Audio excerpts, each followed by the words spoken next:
네, 여러분 141번 목록, 141번 두 번째 시간입니다. 문제가 뭐냐면 바로 신용평가 기관 물어보고 있는 거예요. 신용평가 기관. 보통 이제 우리가 세 가지를 얘기하는데 항상 그래요. 문제는 항상 세 가지예요.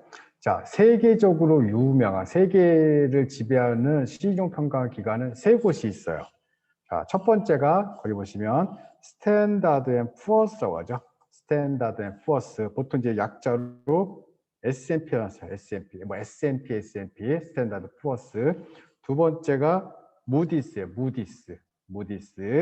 그리고 세 번째가 피치 레이팅스. 그래서 이 아마 세 개 회사가 전 세계 시장평가 기관 그 시장 한 80%, 한 75%를 점유하고 있으니까 이 세 개 회사가 거의 다 지배한다고 보시면 되죠. 거기에 더불어서 우리나라도 있어요. 우리나라. 그렇죠? 우리나라. 그러면 문제부터 한번 볼게요. 다음 중 지문과 뭐 밑줄진 기관과 성격이 다른 기관을 고르면 뭐 밑줄이 어딘지 모르겠지만 아무튼 뭐 이렇게 보시면 되죠. S&P. 그렇죠? S&P. S&P가 스탠다드 포어스가 하는 게 뭔데요? 국가라든지 세계적 유명한 기업들의 현재 신용 상황, 크레딧 그쵸 레이팅을 해주는 거죠. 얘는 AA, 얘는 A 마이너스. 그러니까 해서 얘는 뭐 파산의 위험이라든지 아니면 뭐 걱정 없어, 뭐 국가 이런 신용 등급을 평가해주는 기관이 바로 S&P, 무디스, 그쵸 피치 레이팅스 하면 되고요. 자, 그러면 거기 보시면 이건 사실 이거 다 몰라도 딱 보시 맞출 수 있는 게 있어요. 골드만삭스. 골드만삭스는 IB예요. IB가 뭔데요? 그렇죠? 우리가 보통 우리나라는 상업은행에 편 쓰죠. 그렇죠? CB. 상업은행과 투자은행이 같이 거의 해요. 그런데 이 미국 같은 경우는 커머셜 뱅크하고 그렇죠? 인베스트먼트 뱅크, 즉 투자은행이 전혀 별개로 운영이 돼요. 그러다 보니까 은행이 골드만삭스가 예금하는 게 아니라 투자를 그렇죠? 이 골드만삭스한테 돈을 투자해서 얘네들이 투자해주는 그런 투자은행이에요. 그러니까 굉장히 어떻게 보면 고위험, 고수익을 추구하는 그리고 도덕적으로 굉장히 이제 문제가 많은 그런 은행들 중에 이제 하나인데 골드만삭스, 그렇죠? 골드만삭스, 그렇죠? 그다음에 리먼의 현재들, 리먼 브라더스, 그렇죠? 리먼 현재들, 메릴 린치, 그렇죠? 베어 스턴스. 그래서 여러분들 과거 2008년 글로벌 금융위 당시에 진짜 다 날아갈 뻔했어요. 그렇게 이제 과도하게 하는 거죠. 왜? 어차피 대마불사, 우리는 망하지 않는다. 우리가 망하기 전에 정부가 도와줄 거니까 이런 생각이 있다 보니까 과도하게 막 그 신용을 이용을 해서 막대한 그 수익을 창출했죠. 여러분들 앞에서 배웠던 CDS, 그렇죠? 크레딧 디폴트서 만들어내고 막 그래서 신용 창출하고 하다 보니까 이런 그죠? 2008년 그 당시 전 세계 금융시장을 아주 그냥 크게 그냥 그죠? 아주 사고를 한번 쳤었는데 그리고 한 3년 뒤, 4년 뒤에 살아났어요. 살아났는데 이게 웃긴 게 여러분들 돈을 벌면 다 지낼 거야. 다 나눠 먹어. 돈이 없어 파산할 것 같으면 도와달라고 그래. 그리고 위험은 같이 분담하자고 하고 수익은 혼자 먹어. 그래서 미국 대학생들이 월가 점령 시위 한 거예요. 자, 탐욕적인 금융자본. 이건 너무한 거 아니냐. 그죠? 벌면 다 지네끼리 먹고 손해나면 그죠? 국가한테 손 벌리고 그 여러분들 이런 은행들 그렇죠? 이런 은행들 왜 골드만삭스들이 마찬가지고 여러분들 미국 정부로부터 구제금을 받기로 했어요. 그럼 그만큼 이제 파산 위험에 갔다는 거죠. 그럼 그날 제일 먼저 한 게 뭔데요? 며칠 전에는 뭘 했었는데 파산 위기까지 갔는데 기존에 있었던 CEO들 뭐 그죠? 뭐 연봉 뭐 몇백억씩 막 주고 그 국가로부터 공적 자금 받기로 한 날 그날 어느 이제 섬에 다 갔대요. 거기 펀드 매니저들 가서 뭐 했는데요. 5억 원인가? 정확히 기억이 안 나는데 5억 원인가 몇억 원에 샴페인 마셨대. 아 이제 살았다고 우리. 샴페인을 마셨다는 거. 얼마나 여러분들 정말 열받겠어요. 우리 이런 것들 뭐라고 하죠, 여러분들? 네, 그렇죠. 뭐를 해주도록 하죠. 뭐를 해주도록. 자기 돈 투자할 때는 은행에 입금하고, 그래서 남의 돈 배팅할 때는 자기한테 밥 사주고, 자기한테 술 사주는 그런 회사 배팅하고, 도덕적 해이죠. 도덕적 해이. 모럴 해저드. 그렇죠?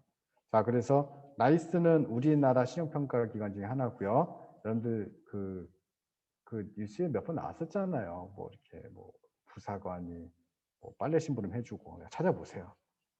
레이팅 피치, 무디스, 한국기업평가, 띵동 4번. 그러니까 알면 딱 맞추고 가는 거야. 그렇죠? 여기 보시면 자 세계적인 애들, 세계적인 그 기관 스탠더드 푸어스, 무디스, 피치 밑에 볼게요. 한국기업평가, 한국신용평가, 한신정평가 나이스 있네요. 그렇죠? 여기서 뭐 돈이 얼마고 중요하잖아요. 이름만. 스탠더드포어스, 무디스, 피치, 한국기업평가, 한국신용평가, 한신정, 나이스. 그렇죠? 자, 두 번째 문제. 연이자율이 10%일 때 현재 100원과 1년 후에 110원 중 어느 것이 더 가치가 높은가? 이건 여러분들 이건 생각할 것도 필요 없어요. 그냥 바로 쓰셔야 돼요. FV는 PV 1 플러스 R에 N. 이게 바로 뭔데요? 얘가 미래 가치요. 얘는 현재 가치. future value, present value. 그러니까 자, 현재 100원은 미래의 1년 뒤 얼마인가? 시장 이자율이 10%다. 그러면 100원은 이게 N이 연이야. 연기가 뭐냐면 1년 동안의 이자예요. 1년 동안의 이자. 그럼 1 쓰면 되는 거예요. 1. 그럼 이거는 머릿속에 뭐가 있냐면 얘는 복리라는 생각이 있어요. 복리가 뭔데요? 이게 만약 1년만 한 게 아니라 2년이었다면 1년 하게 되면 얘는 원금이 얼마가 될까요? 그러니까 110원이 될 거야. 1년 뒤. 그죠? 110원. 그래 1년 더 할 거야. 그러면 110원에다가 하니까 121원이 되죠. 그때 1원은 뭘까? 10원에 대한 이자가 1년 동안 1원이 생겼다는 얘기야. 그러니까 121원이 나올 거란 말이야. 그렇죠? 근데 여기서는 지금 이제 거기까지는 생각이 안 했고 10%인데 110원이래. 그럼 100원에서 10%는 110원이니까 가치가 같다. 띵도 더 읽을 것도 없어요. 그렇죠? 가치가 같다. 끝. 그렇죠? 근데 만약 오늘 100원과 미래 100원이라면 당연히 오늘 거 선호하죠. 사람들은 왜? 오늘만 사는 사람들이 많으니까. 근데 그건 아니고 사실은 미래에는 못 받을 확률도 있잖아요. 또는 물가 상승해서 통화가치가 떨어질 수도 있고. 여러분들 여기 좀만 더 이제 여기서 가신다면 아 그래? 그럼 여러분들 혹시 이거 보세요, 여러분들. 일본에 우리 앞에서 예전에 한번 했던 건데 마이너스 금리. 마이너스 금리. 이게 마이너스 금리가 진짜 돈을 그러니까 상식적으로 내가 100원을 맡겼는데 95원을 주나? 이건 아니에요. 대부분 이제 줘요. 근데 지금은 좀 바뀌었지만 사실은 지금처럼 이제 경기 안 좋을 때는 이제 다른 생각을 하지만 이때 당시는 어떤 생각이 있냐면 이런 거 여러분들. 명목 금리는 실질 금리 플러스 인플레이션율. 그러니까 자, 명목 금리는 뭔데요? 은행에서 약속했어. 자, 명목 금리는 10%입니다. 그러면 오늘 제가 1,000원을 가지고 빵을 먹을 수 있는데 안 먹었어요. 꼭 참았어. 1년 뒤에 먹어야지. 그래서 이자율이 얼마였냐면 10%였어요. 그런데 그래서 내가 얼마 은행에서 받았을까요? 안 먹고 참았으니까 1,100원을 받았을 거야. 1,100원을 가지고 빵가게에 갔어. 빵 베이커리. 그래서 아저씨 빵을 주세요. 빵이 얼마였는데? 1,000원이었는데. 그렇죠? 빵. 안 먹었단 말이야. 빵을 주세요. 그러면서 얼마예요? 그랬더니 아저씨가 그러는 거야. 1,200원이요. 작년에 1,000원이었었잖아요. 물가가 올라서. 근데 얼마가 올랐어요? 200원. 그럼 1,000원 대비 200원은 20%죠. 나는 이자를 얼마 받았는데? 나는 이자를 10% 받았는데, 그렇죠? 나는 이자를 10% 받았는데, 인플레이션율이, 물가 상승률이 20%잖아. 그러면 실질 금리는 얼마여야 된다? 마이너스 10%죠. 이게 바로 마이너스 금리야. 그러니까 여기에서 마이너스 금리가 딱 나오는 거지. 그러니까 명목 금리가 마이너스한 얘기는 100원 맡겼는데 95원 주면은 명목 금리 마이너스지만, 물론 지금 이제 보관료 개념 때문에 보관료 때문에 이제 그런 얘기가 나올 수 있지만 그건 말고요. 우선은 명목 금리는 실질 금리 플러스 인플레이션 레이트. 이거 외우셔야죠. 인플레이션 레이트. 그렇죠? 리얼, 그렇죠? 리얼. 노미널, 그죠? 노미널 레이트, 리얼 레이트, 인플레이션 레이트. 그래서 요 수식, 그렇죠? 요 수식. 그래서 명목 금리는 실질 금리 플러스 인플레이션율 가지고 마시고요.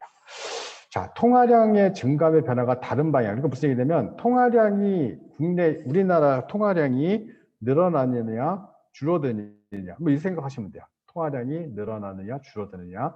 자, 미국 중앙은행이 본원 통화의 규모를 늘렸다. 시중에 통화 어떻게 될까요? 늘어나겠네요. 본원 통화 늘렸으니까. 중앙은행이 은행에 대한 지급 준비, 우리 지급 준비 여러분들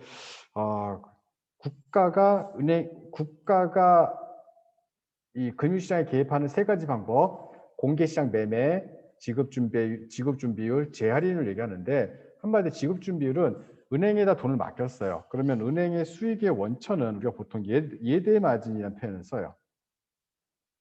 은행 돈을 어떻게 버나요? 예대 마진. 이게 수익의 원천이야. 이게 바로 뭔데요? 예금 받은 금액을 대출해서 그 이자의 차익을 은행이 수익을 원천한다고. 이자 예금 온 분한테 고객님 이자율이 3%입니다. 예. 자, 사장님 대출 이자율 10%예요. 그럼 몇 프로예요? 7%의 마진. 이게 은행의 수익의 원천이라고요. 그렇죠? 그러면 은행 입장에서는 예금이 1억 원 들어왔으면 무조건 수익을 높이려면 어떻게 돼? 대출을 1억 원 다 내보내야지. 그냥 내보내야 돈이 커질 거 아니에요. 그런데 이렇게 되게 되면 약속을 1년 맡기로 했다가 2년 맡기로 했다가 그다음 나와서 다 달란단 말이야. 줘야 돼 안 줘야 돼? 줘야 된다고요. 그러니까 적어도 은행에서 그렇죠, 그런 거 다 계산하고 해서 적어도 몇 퍼센트는 가지고 있어. 또 한마디로 시중에 돈이 너무 많아. 좀 많이 가지고 있어. 내보내지 마. 아, 진짜 돈이 너무 많아. 그러니까 그런 것들 뭐라 하냐면 바로 지급할 준비를 하고 있어라. 지급 준비율이라고 하죠. 아니, 지급 준비율이 10%라면 1억 받으면 얼마만 내보내라? 그렇죠. 1,000만 원 그죠? 근무에 가지고 있고 9천만 내보내라고. 20%다 2천 가지고 있고 8천 내보내라고. 시중에 돈이 너무 적은 것 같은데 오케이 5% 500만 갖고 9,500 내보내라고. 자, 지급 준비율을 인상했다. 자, 시중의 돈은 그렇죠? 감소하죠. 중앙은행이 정책 목표인 기준금리, 금리를 높이면 사람들이 금리가 높아졌어? 돈 쓰지 말아야지. 예금해야지. 그러면 예금 은행에 가게 되니까 돈은 시중에 감소하겠죠. 감소. 자, 원화 가치 안정을 위해 달러의 매도 개입, 자, 이런 게 이렇게 개입하는 거를 우리가 오픈 마켓 오퍼레이션, 공개 시장 매매라고 그래요. 공개 시장 매매. 오픈 마켓 오퍼레이션. 공개된 시장에서 진짜 정부가 개입하는 것. 오퍼레이션. 그러니까 원화 가치 안정을 위해서 달러를 갖다 팔았어요. 달러를 파니까 뭘 받아갔을까? 달러를 시장에 막 팔고. 그렇죠. 원화를 받아갔을 거 아니에요. 그러면 원화는 점점 감소. 그렇죠? 자, 미국 대공황기에 은행이 파산하면서 사람들이 은행 예금에 대한 현금을 선호하겠다. 자, 사람들이 현금을 막 가지려고 노력을 하는 거야. 은행이 파산을 뱅크런. 앞에서 우리 봤던 뱅크런 파산하니까 은행 가지 말자. 은행 위험해. 파산하면 돈 안 준대. 그럼 내가 그냥 현금을 다 가지고 있어야지. 그러면 시중에 현금은 감소. 자, 답은 1번. 그 사람들 이거 시험 문제 풀 때는 딱 1번, 2번, 3번까지만 풀었어야 돼요. 자, 하나가 증가가 나왔잖아. 하나가 감소가 나왔어. 그 다음번에 감 나왔으면 띵동 맞추고 가야지.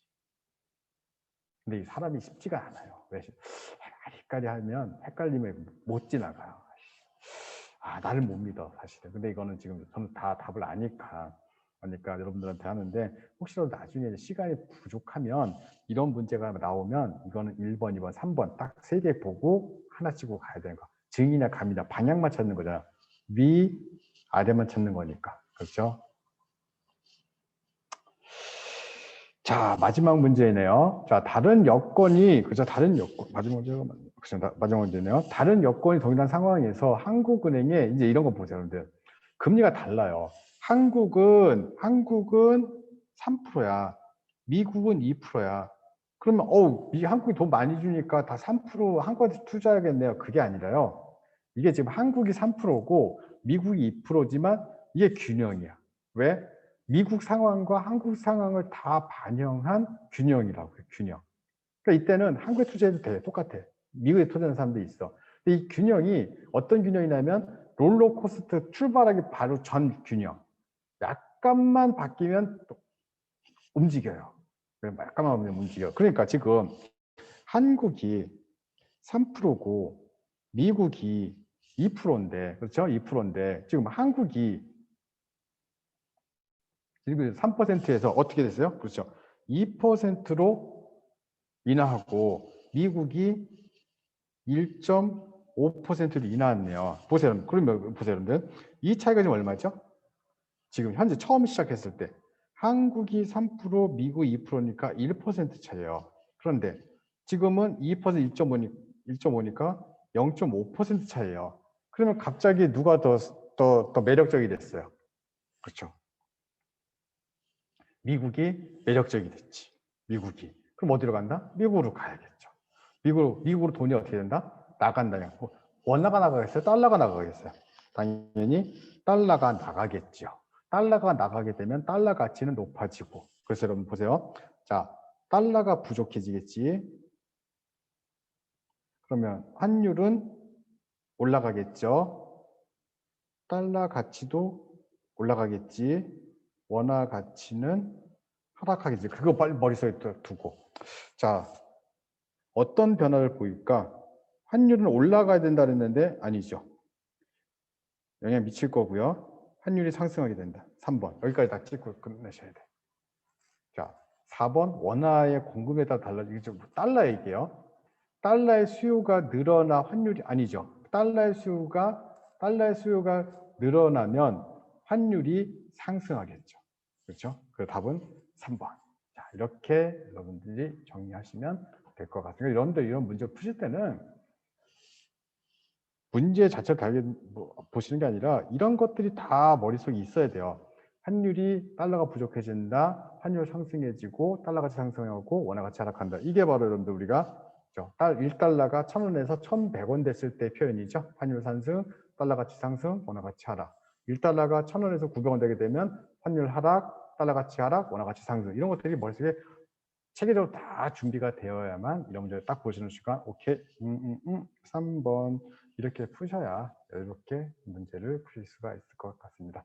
여러분 수고하셨고요. 네, 또 다음에 이제 한 140번 때가 되겠네요. 목록차 140번에서 만나도록 하겠습니다. 고생하셨습니다.